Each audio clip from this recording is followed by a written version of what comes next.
To be very Frank, ഒരു engineering സ്റ്റുഡന്റിന് പറ്റിയ ജോലിയാണിതെന്ന് എനിക്ക് തോന്നണില്ല. ജോലി ഉണ്ടാവുക എന്നുള്ളതല്ലേ പ്രധാനം. അതെന്തായാലും എന്താ, ചെയ്യുന്ന ജോലിക്ക് ഒരു റെസ്പെക്ട് ഒക്കെ കിട്ടണ്ടേ? എനിക്ക് റെസ്പെക്ട് ഒന്നും വേണ്ട, കറക്റ്റായി ശമ്പളം കിട്ടിയാ മതി. പണമാണോ ജീവിതത്തിലെ ഏറ്റവും വലിയ കാര്യം? ഞാൻ കുറെ ലോകം കണ്ടിട്ടുള്ളവനാ. അനുവിനേക്കാൾ കുറച്ചോണം കൂടുതൽ ഉണ്ടിട്ടുണ്ട്. പക്ഷെ ഒരു കുടുംബം നടത്തിക്കൊണ്ടു പോകുന്നത് എങ്ങനെയെന്ന് ചോദിച്ചാ വിനോദ് കുഴയും. എന്നെ അങ്ങനെ മണ്ടനാക്കല്ലേ.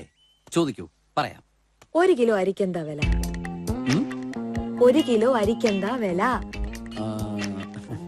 അരിക്കിപ്പോ പോട്ടെ, വെളിച്ചെണ്ണയ്ക്ക് 100 വെളിച്ചെണ്ണയ്ക്ക് എന്ത് കൊടുക്കണം? വെളിച്ചെണ്ണ എണ്ണീട്ടാണോ കൊടുക്കുന്നത്? 100 ഗ്രാം. 100 ഗ്രാം അറിയില്ല. ഉള്ളി, മുളക്, ഉപ്പ്. നമ്മളെപ്പോഴും കേൾക്കാറുള്ളതല്ലേ, കറണ്ട് ചാർജ് വർദ്ധിക്കുന്നു, കുറച്ചില്ലെങ്കിൽ സമരമെന്നൊക്കെ. 1 യൂണിറ്റ് കറണ്ടിന് ഇപ്പൊ എത്രയാ ചാർജ് ചെയ്യുന്നത്?